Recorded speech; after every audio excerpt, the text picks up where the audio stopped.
Hello दोस्तों, एक बार फिर से स्वागत है आपका पुलिस भर्ती ऑनलाइन कोचिंग में। दोस्तों, लास्ट वीडियो में हमने बताया था परसेंटेज और ट्रेन चाल समय दूरी के चैप्टर से जो भी क्वेश्चन यूपीएसआई में आए थे उसको हमने डिस्कस किया था। और इस वीडियो में हम डिस्कस करने वाले हैं प्रॉफिट लॉस के वे सभी क्वेश्चन जो कि यूपीएसआई में अब तक आ चुके हैं।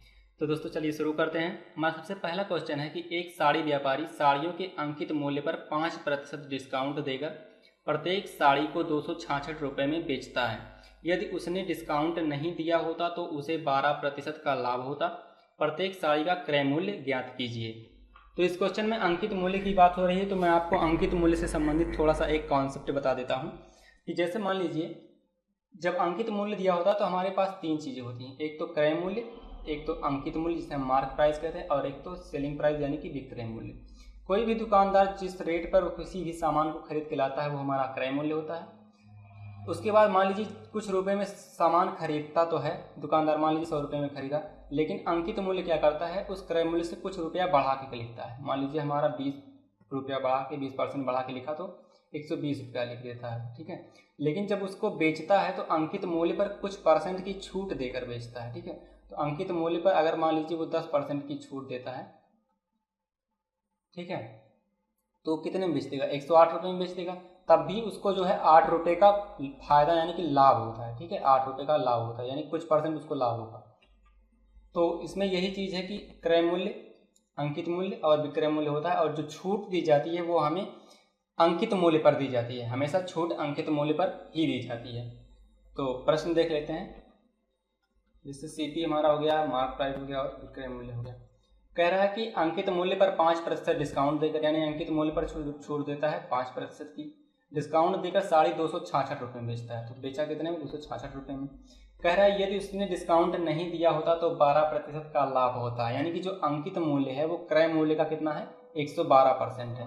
यानी कि अंकित मूल्य, क्रय मूल्य अगर 100% है तो 12% बढ़ा के अंकित मूल्य को 112% रखा है। तभी तो अगर छूट नहीं देता तो 112% हमारा 12% का लाभ होता, यानी कि 112% होता।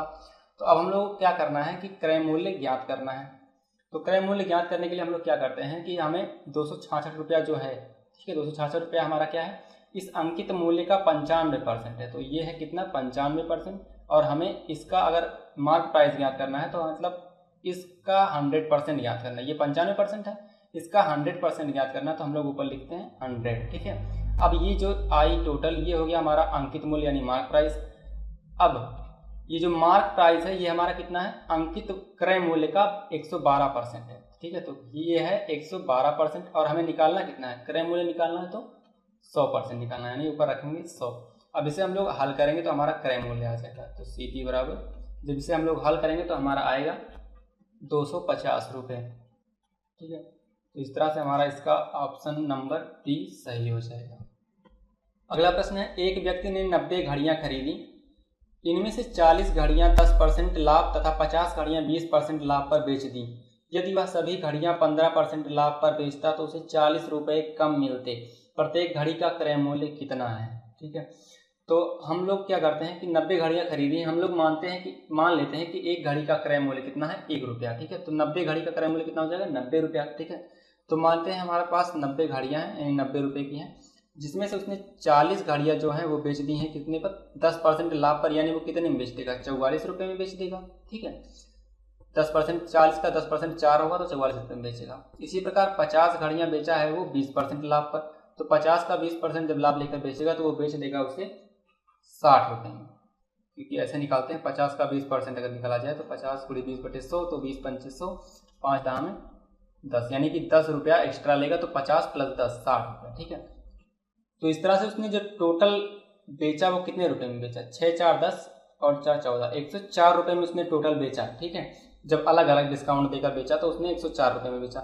लेकिन जब वो एक ही बार 15% डिस्काउंट दे, 15% लाभ पर बेचता तो कितने में बेच देता, 90 गुणे जब 15% लाभ पर बेचता तो यानी कि 115% में बेचता, ठीक है। तो 115/100, इसको जब हम लोग हल करेंगे तो ये हमारा हो जाएगा 2 और 23। इसको जब गुणा करके हम लोग हल करेंगे तो ये हमारा हो जाएगा 103.5। तो अगर देखा जाए तो इन दोनों का अंतर कितना है, 0.5 अंतर है, ठीक है। जबकि सही में यही 0.5 वास्तव में कितने रुपए के बराबर है, 40 रुपये की, क्योंकि 40 रुपये कम मिलते हैं। यहाँ पे हम देखते हैं 0.5 कम मिल रहा है, लेकिन जो वास्तविक रूप से है वो 40 रुपये कम मिलता है। तो यानी कि 0.5 इक्वल टू होगा कितने के, 40 रुपये के। और हमने माना कितना है, एक वस्तु का दाम 1 रुपया, तो 1 बराबर कितना हो जाएगा, 40/0.5, तो ये हो जाएगा हमारा 80 रुपये। तो इस तरह से हमारा जो आंसर आएगा वो 80 रुपये। अगला प्रश्न है, एक व्यक्ति किसी वस्तु को 20% लाभ पर बेचता है। यदि वह उसे 20% कम में खरीदता तथा 5 रुपये कम में बेचता तो उसे 25% लाभ होता। वस्तु का क्रय मूल्य ज्ञात कीजिए। तो क्या करते हैं हम लोग, हम मान लेते हैं कि जो दाम है उसका वो क्रय मूल्य 100 रुपया है पहले शुरुआत में, ठीक है। तो अगर मान लीजिए 100 रुपये का वो सामान है तो 20% लाभ पर बेचने का मतलब क्या है, 120 रुपये में बेचेगा, ठीक है। दूसरी बात कह रहा है कि यदि वो 20% कम में खरीदता, 20% कम का मतलब कितने में खरीदता, 80 रुपये में खरीदता, तथा 5 रुपये कम में बेचता तो उसे 25% लाभ होता। तो ये एक लाइन जो बोलता है, इस टाइप के प्रश्न में हम लोग क्या करते हैं, ट्रिक से लगाने के लिए इसको थोड़ी देर के लिए छोड़ देते हैं अभी, ठीक है। हम लोग यहाँ पे आते हैं कि उसे 25% का लाभ होता। तो 25% का लाभ होने का मतलब वो कितने में बेचता, 125% में, इसी दाम के 125% में बेचता। तो 80 का 125% हम लोग निकालेंगे, 80 × 125/100, ये हो जाएगा 4, ये हो जाएगा 5 और ये फिर 4 दूनी 8, यानी 20×5 100, यानी यही चीज़ वो कितने में बेचता, 100 रुपये में, तभी तो 25% का लाभ होता। अब देखते हैं, हम ये कह रहे हैं कि 5 रुपये कम में बेचता। तो यहाँ पे अगर देखा जाए तो अंतर कितना है, 20 का, लेकिन प्रश्न के अनुसार यही जो है वो कितना है, 5 रुपये के बराबर है, ठीक है, 5 रुपये के बराबर है। तो चूंकि 20 जो है, 20 यहाँ का 20 का अंतर जो है वो वास्तव में 5 के बराबर है, तो हमने 100 माना था, तो 100 बराबर कितने के हो जाएगा, 5/20 × 100, तो हो जाएगा 20×5 100 हो जाएगा 25। तो जो हमने 100 माना है वो वास्तव में 25 रुपये के बराबर है, ठीक है। तो इस तरह से हमारा आंसर आज जो वो आ जाएगा 25 रुपये। प्रश्न है, ए ने एक रेडियो बी को 20% लाभ पर बेचा, बी ने इसे सी को 10% हानि पर बेच दिया तथा सी ने इसे डी को 5% लाभ पर बेच दिया। यदि डी ने इसका मूल्य 1814.40 रुपये दिया हो तो ए ने रेडियो को कितने रुपए में खरीदा था। तो अगर हम लोग देखें कि अगर मान लेते हैं ए जो खरीदा था वो 100% पे खरीदा था या फिर 100 रुपये में खरीदा था, 100% मान लेते हैं कि 100% में खरीदा था, ठीक है। तो बी को उसने 20% लाभ पर बेचा, यानी कितने में बेच दिया, 120% में बेचेगा, ठीक है, बी को।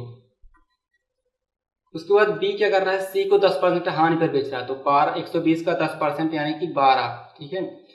जब किसी का 10% निकालना होता है तो पीछे से एक स्थान छोड़ के हम दशमलव लगा देते हैं तो वो 10% के बराबर हो जाता है, तो ये 12 हो गया, ठीक है। तो 10% हानि यानी 12 रुपये कम में बेचेगा, तो कितने में बेचेगा, 108% में बेचेगा, किसको, सी को। अब क्या कर रहा है, सी कह रहा है कि सी ने डी को 5% लाभ पर बेच दिया। तो 5% लाभ यानी 108 का 5% जब हम लोग निकालेंगे तो हमारा आएगा 5.4। तो 108 में 5.4 जोड़ेंगे तो 113.4 आएगा, यानी डी को बेचा गया 113.4% में, ठीक है।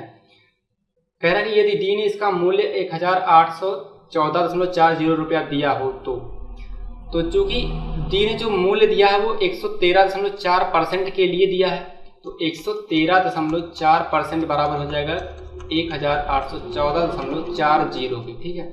अब हमें ज्ञात करना है कि ए ने रेडियो कितने रुपए में खरीदा था। तो ए ने 100% में खरीदा था, तो हम लोग 100% ज्ञात करेंगे। तो 100% बराबर 1814.40 बटे में 113.4 × 100। जब इसे हल करेंगे तो हमारा आ जाएगा 1600 रुपये। तो हमारा आंसर जो होगा वो हमारा बी वाला ऑप्शन सही होगा। हम इसे सॉल्व क्यों नहीं करते, क्योंकि हम मानते हैं कि आप इसे सॉल्व कर लेंगे, क्योंकि अभी हम सॉल्व करेंगे तो वीडियो लंबा होगा जिससे आपका डाटा खर्च होगा, टाइम बेकार होगा, ठीक है। तो इसलिए हम इसको पूरा सॉल्व नहीं करते हैं। अगला प्रश्न है, एक व्यापारी ने एक मिक्सर को 12.5% घाटा उठाकर 420 रुपये में बेचा। तो 12.5% लाभ कमाने के लिए उसे वह मिक्सर कितने रुपये में बेचना चाहिए था। तो चूंकि हम जानते हैं कि किसी भी वस्तु का दाम जो होता है वो 100% होता है, तो अगर किसी भी वस्तु का दाम 100% है और 12.5% का घाटा सहकर बेचा जा रहा है उस वस्तु को, तो बेचा कितने में जा रहा है, 87.5% में बेचा जा रहा है, ठीक है। तो 87.5% में बेचा गया, तो और बेचा गया कितने में, 420 रुपये में, यानी कि 87.5% बराबर हो गया 420 रुपये के।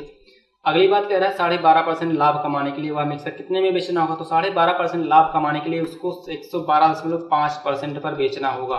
तो जब 87.5% बराबर 420 तो 112.5% बराबर 420 बटे 87.5 गुणे 112.5। जब इसे हम लोग हल करेंगे तो 112.5% का मान इतना हल करने पर आएगा 540 रुपये। तो इस तरह से हमारा आंसर जो होगा ऑप्शन नंबर ए सही होगा। अगला प्रश्न है 33 मीटर कपड़ा बेचने पर एक दुकानदार को 11 मीटर कपड़े बेचने के मूल्य के बराबर लाभ प्राप्त होता है, लाभ प्रतिशत है। तो जब भी आपको इसके लिए अलग अलग शॉर्ट ट्रिक भी है, लेकिन हम आपको क्योंकि टाइम कम है, एग्जाम कल से ही स्टार्ट है, तो हम आपको क्या कर रहे हैं, ऐसा मेथड बता रहे हैं जिसमें आपका इस टाइप के क्वेश्चन कभी गलत नहीं होंगे। तो जब भी आपको ऐसा प्रश्न मिले जिसमें कुछ मीटर कपड़ा बेचने पर कुछ कपड़े बेचने के बराबर लाभ होता है या कुछ कपड़े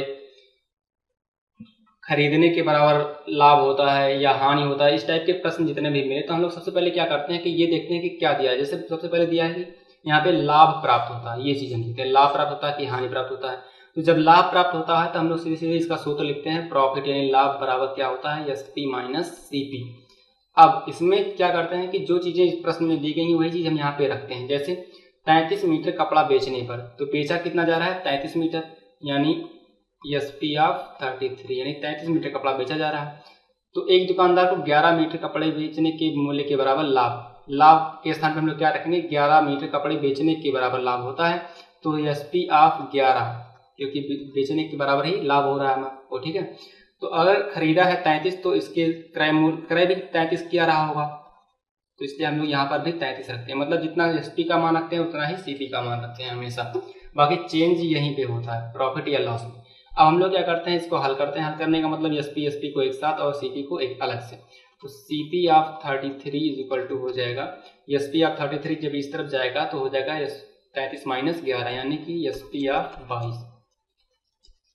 अब हम लोग क्या करते हैं, CP बटे SP हमारा हो जाएगा 22 बटे 33। अब ये आने का मतलब क्या है कि CP 22 हो गया और SP हमारा 33 हो गया। अब हमको निकालना क्या है, प्रॉफिट परसेंट। तो प्रॉफिट परसेंट के लिए सूत्र होता है SP माइनस CP बटे CP गुणे 100। तो हम लोग क्या करेंगे, SP हमारा कितना है 33 माइनस CP है 22 बटे 22 गुणे 100। तो ये हो जाएगा 11 बटे 22 गुणे 100। तो 11 दूनी 22 और 2 से 100 जाएगा तो ये हो जाएगा 50। तो इस तरह से हमारा आंसर है 50%। तो हमारा डी वाला ऑप्शन सही हो जाएगा। अगला प्रश्न है एक ही प्रकार की 21 वस्तुओं का क्रय मूल्य 15 वस्तुओं के विक्रय मूल्य के बराबर है, लाभ प्रतिशत क्या होगा। तो इसमें भी वही चीज, जैसे 21 वस्तुओं का क्रय मूल्य यानी CP of 21 is equal to 15 वस्तुओं के विक्रय मूल्य के SP ऑफ 15 वस्तुओं के विक्रय मूल्य के बराबर है।